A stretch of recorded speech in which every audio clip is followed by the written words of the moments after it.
for supporting the Fable and Folly Network. Here's another show we know you'll love.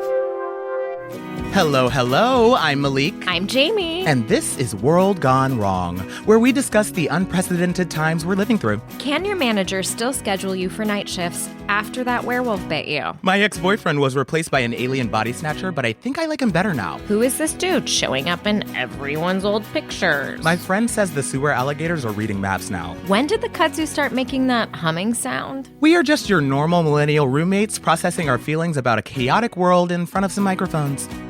World Gone Wrong, a new fiction podcast from Audacious Machine Creative, creators of Unwell, a Midwestern Gothic mystery. Learn more at audaciousmachinecreative.com. Find World Gone Wrong in all the regular places you find podcasts. I love you so much. I mean, you could, up the energy a little bit. You could up the energy. I actually don't take notes. That was good. I'm just kidding. You sounded great. So did you.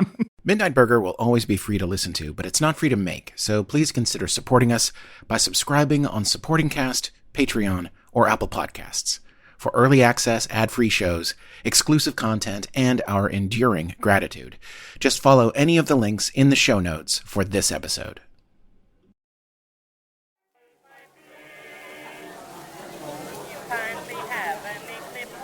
Leif, are you back there? Yeah, what's up?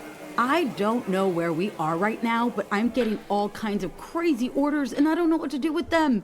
It's looking like Harlan County, Kentucky, about 1934-ish. Well, that explains why the sexism and the racism are jumping out. I don't know what's happened more times, me getting my ass grabbed, or someone calling me señorita. These are all striking coal miners. If it makes you feel any better, half of these guys are going to have their legs broken by a Pinkerton by the end of the week. That does not make me feel better at all. Sorry, too dark? Look, they're ordering mutton, burgoo, and something called a hot brown. Yeah, I've got that. How many hot brown? 7 all day. Where is Caspar? Emergency inventory. We're having some serious stock issues. All right, brothers and sisters, this is Calamity Jane coming to you from Union Radio, USA. Union or die! Just remember when you're toiling out there on the picket line, when the coal stops, they freeze. When the bosses go on strike, nobody notices a goddamn thing. This next one is a classic, and I want to hear you singing from the hood to the holler. And remember, at least the president knows your boss is a son of a bitch. Effie, what's up with the spicy language? Effie? Shh. Gloria. Hey. In situations such as these, my wife and I tend to play along so as not to spook the yokels. Oh, got it. Who is Calamity Jane? It's a radio personality my wife will adopt from time to time, of a hard-drinking and swearing populist. It's very sinful, but the Lord does tend to forgive, and she does tend to enjoy it. And you enjoy it a little bit, too? Well, Your secret's safe with me, Pastor. Where's Ava? Ava also finds herself at home in such hard Scrabble environs. I imagine there'll be a sing-along any time now. You bastards! Which side are you on? Which side are you on? Which side are you on? Which side are you on? Don't scam on the bosses. Don't listen to their lies. Us poor folk haven't got a chance. Thanks for coming by, everyone. Go Union! Sheesh. I haven't worked a shift like that in years. Oh, coal miners rule! They all smell like brimstone. Okay, emergency inventory is done. Gloria, sorry I left you alone. Did it go okay? You owe my feet an apology. Yeah, I apologize to your feet, but the walk-in is in crisis mode and we need to go shopping. Shopping spree. I was going to ask about that. How do you restock? Do you just wait for a location with the grocery store? No, the walk-in magically regenerates stock on its own, but it regenerates at random. Sometimes we have to do some emergency shopping until we get a new quote-unquote delivery. Same with the deep freeze? We don't like to talk about the deep freeze. Leif. Okay, I've got cash here. Are you doing dry goods or produce? I'll do dry goods. You do produce and meat. Awesome. 1934 Kentucky. Oh, there's going to be some amazing lard out there. You have 1934 American currency just laying around. I make it with the pasta maker. Wow. Health code violation. Give me money. Where are you going? I'm headed over to the old-timey tobacconist to buy some smoky treats.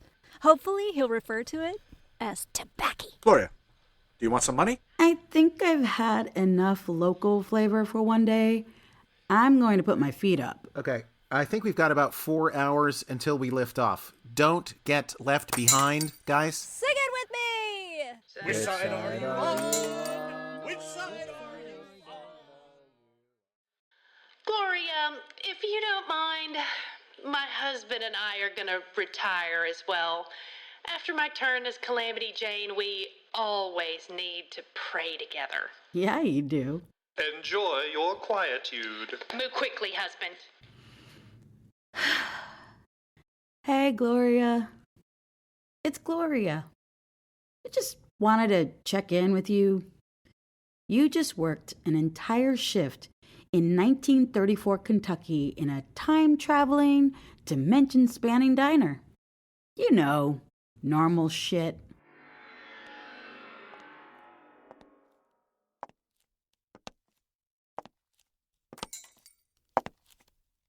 Oh, hi there. Can I help you? You are not Caspar. No, I'm not. You're looking for Caspar? You are Gloria. How do you know my name? From Arizona. Oh. Target acquired. Baby! How long are we going to do this? I feel like I haven't seen you for weeks. Ricky, I can't let up now. Things are happening. It's going really well. It's going well for you. How about us? It usually takes 2 years for a restaurant to turn a profit. We're turning a profit after 6 months. We didn't even need the money. Well, what is that supposed to mean? Why do you think I worked so hard to get a promotion so I could support you guys? Who is you guys? Never mind. I'm not doing this now. Ricky, where are you going? Ricky, don't walk out. Come on. We need to talk about stuff like... What the fuck? What just happened? Effie, Zebulon, are you guys there? What is happening? Miracle of miracles, the old-timey tobacconist is also the moonshine guy. His mentally slow son will be delivering 3 jugs any minute now. Why are you back so soon? I've been gone for an hour. What? What's going on? Something weird just happened. Oh, lovely. What? A woman came in and said she was looking for Caspar. And then before I knew it, I was arguing with her like she was Ricky, my possessive ex-boyfriend. Oh, fucking hell. Okay, produce is on the way. Hope everyone likes rhubarb. It's gonna be in every dish for a while. Leif. What? Shit, what's happening? Tell him what you told me. A woman came in, and I started arguing with her like she was my ex-boyfriend. Oh, fucking hell. Who is she? A pain in my ass is who she is. We don't know who she is. She comes around every once in a while and makes our lives hell. We started calling her the X. She's some sort of trans-dimensional being. When you interact with her, she takes on the persona of your most prominent ex, and you have no choice but to argue with her. She's the universal embodiment of all exes. Gross. Right? Is she dangerous? No. Just interminable. Okay, that's really annoying, but it's fine, right? I mean, I've argued with Ricky 9,000 times before. What's one more? It's complicated. Caspar is terrified of her. So am I. No, I mean it's bad. He kind of loses it. Whoa. Well, what's going on there? Nobody knows. Have you tried asking? When she comes by, we pretend we're a dysfunctional Midwestern family and just don't talk about it. It's that bad? Watch. Okay, I got flour, cornmeal, and salt, but he was out of sugar, which is surprising considering the state of the teeth in this town. Caspar. What? She's back. Who's back? Her, Caspar. You've got to be fucking kidding me. Where is she? We don't know. She did a drive-by on Gloria and then walked out. She could be fucking anywhere then. Yes, but we know she'll end up here. Well, of course she'll end up here. She's a goddamn emotional terrorist. It's going to be fine. Lock the doors. Did we lock the doors? We've tried that before. Locked doors don't stop her. Oh, okay. Let's just sit here then and let this psychopath pick away at us. What a great idea. We'll keep her away from you, okay? It's not just me. It's not just me. It's all of us. She traumatizes all of us. I mean, to varying degrees. Oh, no, don't you start with me. Okay. I'm putting you in the walk-in. Leif, lock the doors. Board the doors. Have we tried that? Get in there. How long are we going to endure this shit? Seriously. Have we tried lamb's blood on the doors? Wow. The spirit of I'm death going is to hovering steer clear over the of mind. that. Good idea. Well, shit. Okay. What happens now? Misery. We wait here. She comes by at random, and we try to keep her away from Caspar until she loses interest and leaves. That's it? Isn't that what exes do? They show up, acting casual. Then you realize they want to rehash some argument that they never got emotional gratification for. And then, when they realize they're not going to get that gratification, they suddenly have a plane to catch or something. Hey there, y'all. We're back and feeling refreshed. What did we miss? The ex is back. Aw, snails. Again with this abomination? Where's Caspar? Ava locked him in the walk-in. Good looking out. You know what, though? Caspar's right. This woman is an emotional terrorist, and we shouldn't have to put up with this bullshit. Maybe terrorist is overstating it? Is it? She strikes at random and provokes overblown responses. I think we've tried everything at this point, Leif. I think we just have to eat it. I've been thinking about her, though. Oh, Lord. That always goes well. We keep calling her a trans-dimensional being. But what if she's not? What is she instead? A construct. Like an AI. Someone made an X-bot? Exactly. Why would someone do that? Well, that's a whole other line of questioning. My question is, if you were a trans-dimensional entity, would you really spend all of your time confronting people about their failed relationships? You're saying because of her narrow agenda, her existence has to be deliberate somehow? This is what I'm saying. So, let's say you're right. Let's say some mad scientist somewhere made an X-bot to wander the multiverse and get into other people's business. God knows why someone would do that, but they also made 6 Transformers movies, so... How does that change what we do? I say, if she's an emotional terrorist, it's time for us to, drone strike a wedding. Okay, Leif. Again. Sorry, too dark again. What I mean is, let's go on the offensive. We support you in your endeavors, Leif, but what are the steps to this particular square dance? It would start with you two. Effie, Zebulon, how old were you two when you met? Zebulon was 11 and I had just turned 12. And you've never been with anyone else, right? No, we have not. We were affianced upon my 15th birthday, and we have been together ever since. For our marriage is made strong by a singular truth. That divorce is an abomination. And that we love each other very much. Yes, also that. So, when she walks in, I want you guys to hit her with the story of how you met and fell in love. People without exes would be outside of her parameters, and she would need to recalibrate. While she's distracted, we all go at her, all at the same time. Go at her how? We don't wait for her to argue with us. We start arguing with her like she's our ex. All of us, at the same time. You want to try and overload her processor. Exactly. If your theory is correct, and she has one. I'm telling you, I'm right about this. Is that going to be enough? It's worth a shot. But listen, we've really got to go for it, though. All the things you wanted to say to your ex but never did, let it all hang out. get uncomfortable with it. Because she's not going to hold back on us. Oh, God, this is going to suck. It's going to be terrible. Dear, remind me to give thanks to Jesus for never having to date. We'll remind each other. Are we together on this? I feel like we have a plan. I guess. But I don't want to. Hey, if this works, we'll never have to deal with this nonsense again. Are we in? We're in. Fine. We're glad to help however we can, Leif. Okay, good. Have there been any sightings of her since first contact? No. Let's keep our eyes out the window so we can see her coming. I really was having a good day. I liked escaping my old life. Now here it comes again. What's going on across the street? Is it a party or something? That's not a party. That's a bar fight. Oh, that's got to be her. Definitely her brand of chaos. Keep your eyes on the bar. When she starts heading here, everybody hide. So, what's yours? My ex? Ugh. Chad. You literally dated a guy named Chad? Look, there are Chads out there in the wild. There's nothing we can do about it. How often did he wear a polo shirt? He owned a bakery, okay? You'd be surprised what you put up with when free baked goods are added to the equation. And he wore a polo shirt 90% of the time.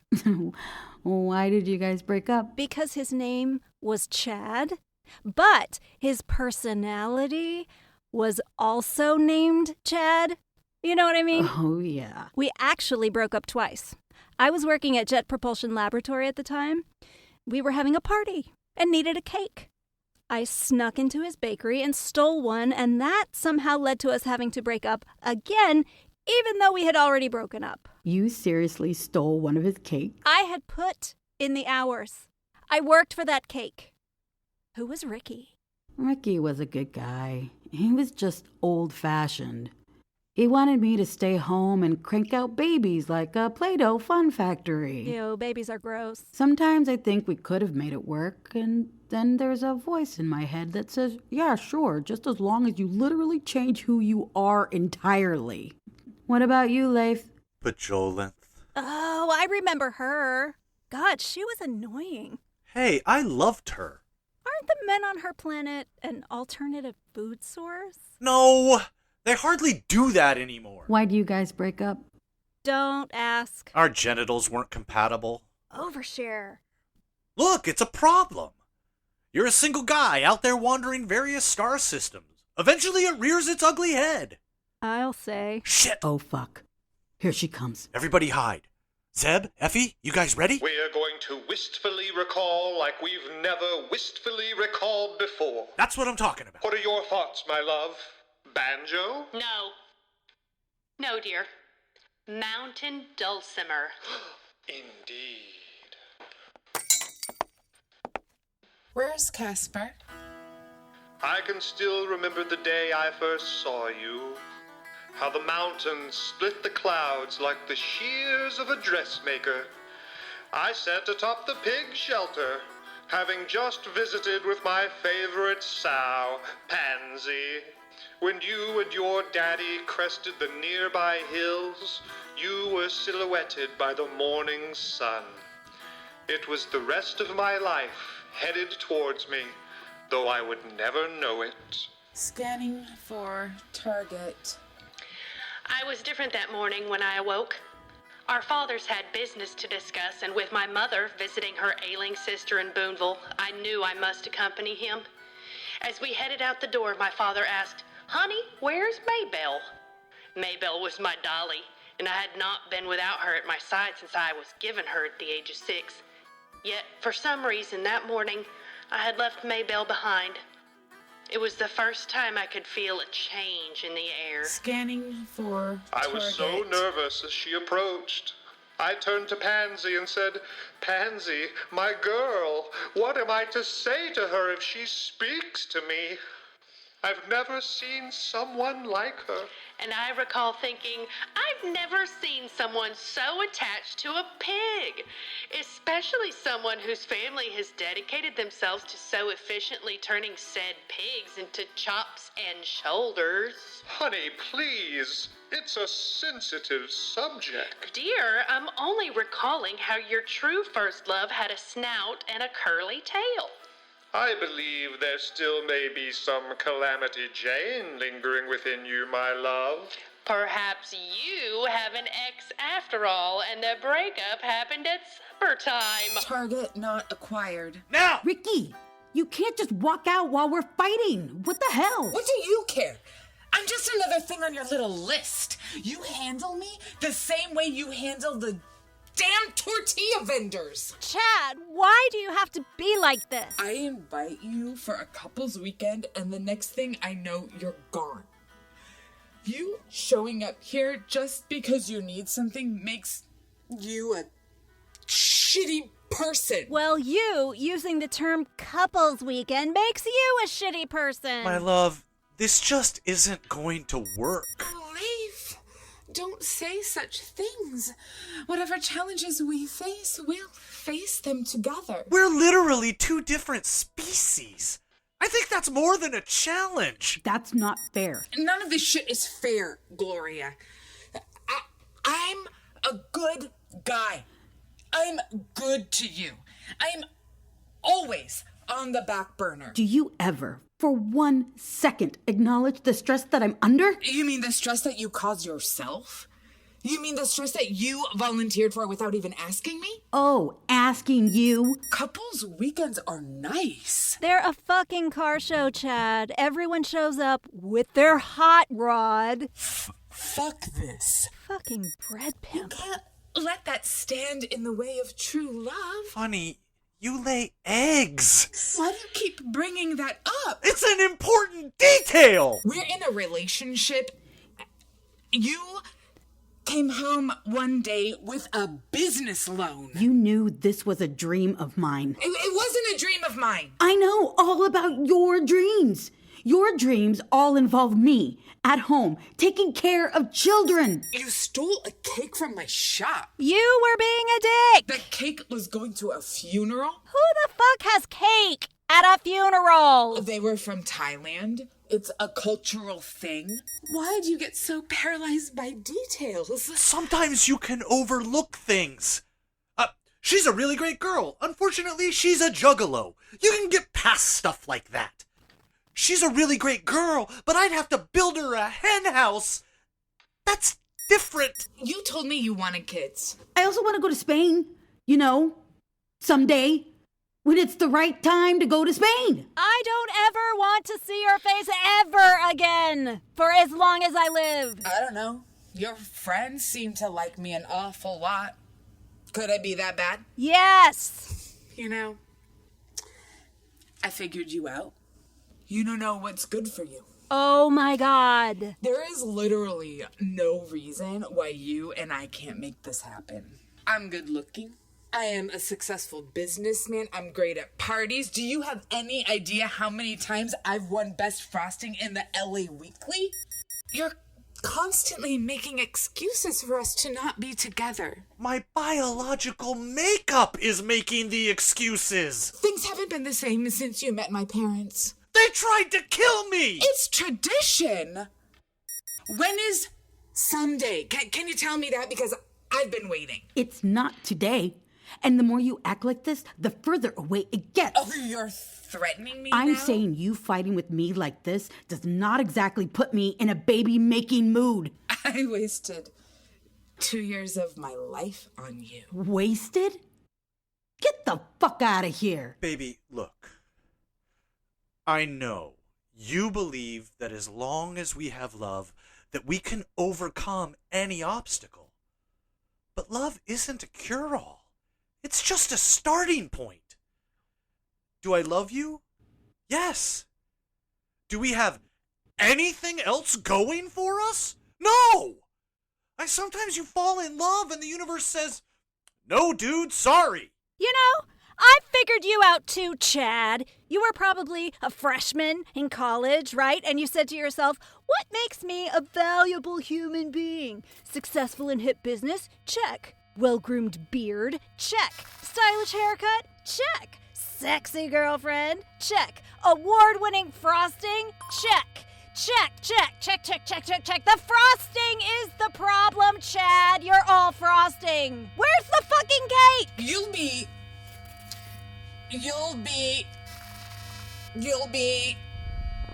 back. You'll Stand back. She might explode. I obviously deserve better than you.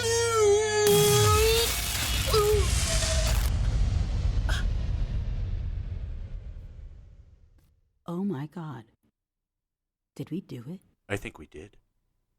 That was kind of cathartic. I kind of want to do it again. Nice work, you guys! Caspar is going to be thrilled. Yeah, we should let him out. I'll get him. Is she gone? Even better. She has been defeated. What do you mean? Leif had himself a little plan. Turns out your arch nemesis was a robot. What? This whole time? Yes. Let me see. Not so fast, cowboy. What? Caspar, why did someone construct an X-Bot and send it looking for you across space and time just to confront you about your past relationships? No, we've never established she was looking for me specifically. The first words out of her mouth are always, "Where's Caspar?" Look, I don't know what to tell you. It makes as much sense as anything around here. You can tell me things, and it won't kill you. I'm not convinced of that. Can you let me out, please? Fine. Hey! Look what we did! I really needed this. I really got some aggression out. You and me both, sister. It will be good for our general comity to be free of this aberration. It's a relief for sure. Thank you, guys. I'm sorry it's such a mess all the time. It's over now, Caspar. Yeah, We should drag her out to the parking lot before we take off. I'll do it. You guys have done enough. Just give me a minute, okay? Hey, how about you two come out back and help me bring in the 3 huge jugs of moonshine I bought? Oh, man. That stuff will make you go blind. Yeah, well, I've seen too much anyway. Come on.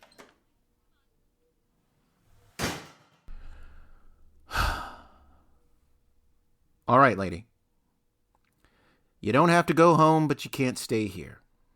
Let's go. You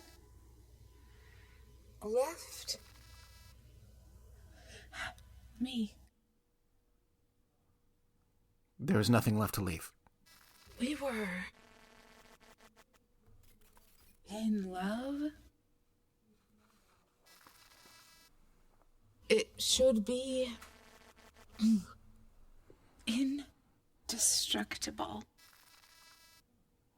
There's nothing more fragile. And now you'll wander. I'm not wandering.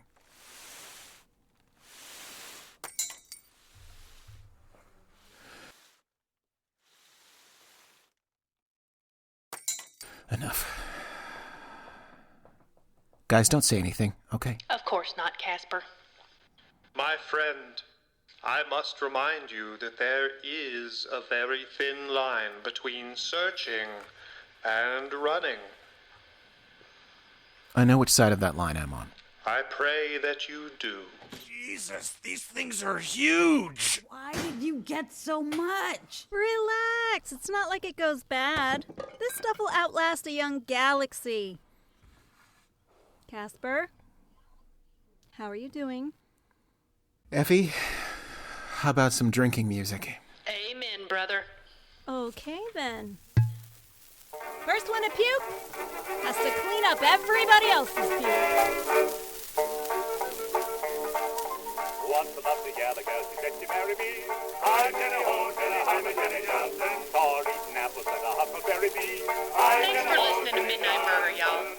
Be sure and tune in this time next month for more adventures in the vastness.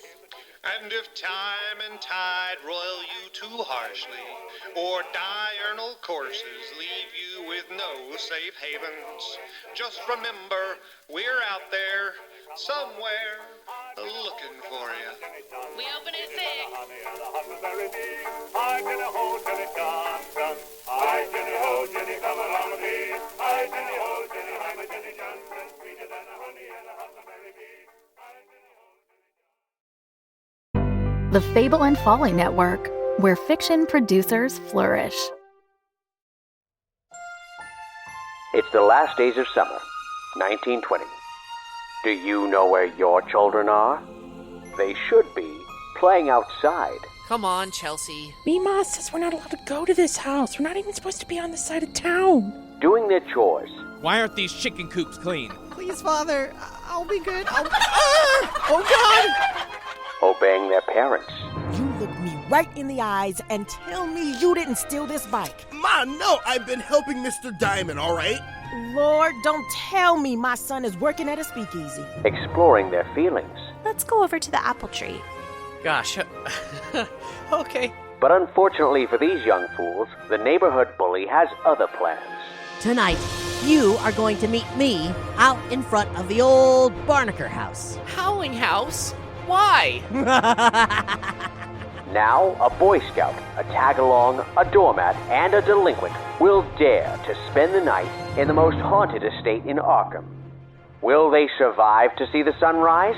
Or will they succumb to the hunger of Howling House? You're going to die tonight. What is that thing? Is this the witch's library? I'm gonna kill you! Not tonight. Roger, make him stop! No, you watch! Run away, little ones. I'm so hungry. Listen to the Call of Cthulhu Mystery Program's award-winning season, Night at Howling House. The complete story available everywhere you listen to podcasts and at CthulhuMystery.com. All the outs and free, all the outs and free.